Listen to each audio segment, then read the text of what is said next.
See here, that's me. That's you? That is my brown leisure suit. Yeah, polyester leisure suit. And I got another because you can't manufacture a picture with a kid with a gap like that, you know. I got one more picture back here. You stay there, I'm gonna grab it. I'm here in the house and it's gorgeous. When can I move in? Stay tuned because you got to check out the interviews. We talked to the entire cast of Brothers. Very cool. Not even gonna believe who's stopping by this So, weekend. Check out the interview. what is it like working on this show? Fun. We have a good time. We show up at work, and the key to working here is if you show up and you expect to work and act like it's work, you're not welcome. We show up to have fun and enjoy ourselves and laugh because it is a comedy. And if you're not laughing behind the scenes, you're definitely not going to make people laugh when they watch the show. So, how are you getting used to acting with everyone? Oh, I love it. You know, I'm learning from, you know, Carl, CCH, and Daryl, so I'm learning from the best. And everybody brings their own flavor, their own style to the show. And for me to kind of try to find my way amongst people that are so accomplished and talented, and I look at it as a blessing to have the opportunity to do that, especially my first gig. So I'm enjoying it. I'm loving it. Now, I was just, listening to you talk. Mm-hmm. You taught yourself football. Yeah. And I had to teach myself football in high school to get to college, and in college I had to read a lot of books and things to find out what was important for my position. And like I didn't know quarterback sacks were really a big thing for what I did until I started reading and finding out about it. And you know, along the way I've had some really good coaches. But you know, growing up overseas, I wasn't exposed to football all the time. Now that ain't cool. No. But then again, it is. But because it wasn't chill. They threw me a brothers ball.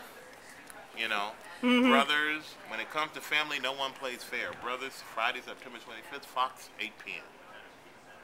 Let me see. Okay. Yeah, I mean, they just constantly are harassing. And the thing is, everybody. Chill is always on me, and I'm always on him. So everybody, they won't mess with him. All of a sudden, they always mess with me. So that's an example of Chill's influence on other people messing with me while I'm doing an interview. And you're the big one. And I'm the big one. That's not fair. You tell me. You've got to pretend they're quarterbacks and sack them. Well, I wish I could. But then everybody would start saying I'm mean or something inside with Chill anyway, so I might as well be nice. Now, you actually knew Chill before this show. Yeah, I knew Chill before the show, which... You know, it's great because it wasn't like I had to build a relationship with them. And from day one, we talked about this show, and for what's on camera and what we do, you know, behind the scenes is all natural. We don't have to manufacture a friendship. We don't have to manufacture, laugh and cracking and joking on each other. We don't have to plan anything. It's like, you know, I see you, oh, joke just came to mind, and I'm going to let you have it. It's just natural, and that's the great thing about it. So you guys are like brothers? Yeah, without a doubt. And he told me his kids think of you like an uncle. Oh, I'm Uncle Mike. Yeah, I'm Uncle Mike. Kids love Uncle Mike. And but it's cool because his kids come in here, my kids, and everybody feels like everybody's comfortable here. And it's one of the few jobs or a few things where you can bring your family around. They can enjoy it too. So it's been really cool to record and have Chill's kids running around. Uncle Mike, Uncle Mike. As long as they ask him for money and not me, we all good. You get your kids to ask him for money too? Exactly. Second ask, my kids are asking. Without a doubt. Now, what about some of the storylines that you have coming up for this show? What can you tell me? Well, we have storylines where, I'm adjusting. The whole thing is I was successful. You know, I was in New York. I was on my own. I had more money and I knew what to do with. And I had girls and cars and everything fancy to adjust to living at home with mom. So episode of coming and having dates, like, you know, trying to date a woman when you live with your mom and she catches you, to episodes of trying to get my money back and having Snoop Dogg as your lawyer.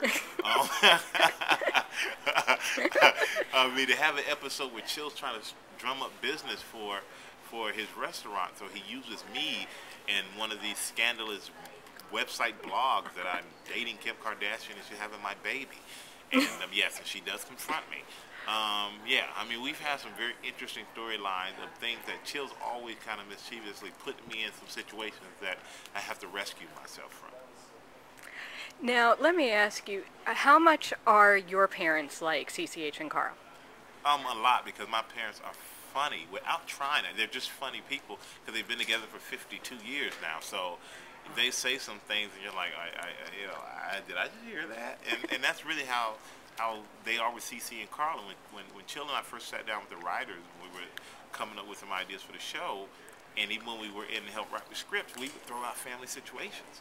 And, I remember my mom did this and my dad did this, and we played Jim Rumble with my mom, and she'd win, and she would take your money, And so they wrote and they write a lot of that stuff into the show. And I think that's really helped, that Chill and I are able to go in and sit with the writers and say, okay, I would say that. I wouldn't do that. I remember we had a situation like that, and they could write it in because it makes us more attached to the show, and it makes it easier for us to do it. Now, I know Chill uses Twitter for ideas. What do you use for ideas? I use Twitter, I use Twitter. I use just family experience, and just whatever pops into the head. And I think that's the cool thing about the show, that you can use Twitter. You can get public opinion. You can have an idea that pops into your head in the middle of the day, and you say, let me save that, the memo, and then let's go. I'll tell the writers about it, see if we can put it in somewhere. And that's the cool thing about it. And Chill I follow Chill on Twitter. Oh my goodness. Yeah, but you're also good on Twitter. Yeah, I love Twitter. At first I was like, I don't know about this. But now when you see the messages that you can get from it and you can put out there with it, I think it's a great tool to have. It's almost you become addicted to it. You really do. And you can follow some interesting people and unfollow some uninteresting people. But, it's a cool thing. Now, when did you decide you wanted to get into acting? I never really decided. Like, football kind of happened, right? And the commentating about football just happened, and now this just happened.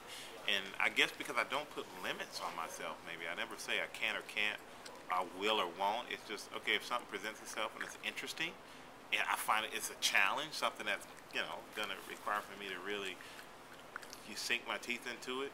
No pun intended. Yeah. I didn't want to say anything. Yeah, no pun intended. I know you wanted to say something because Chill is rubbing off on you.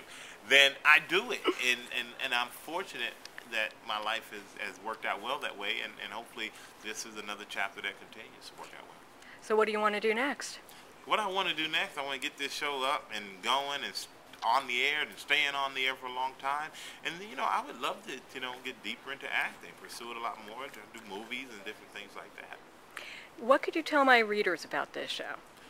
I tell you, the show is about family. The show is intended to make you laugh, intended to make you feel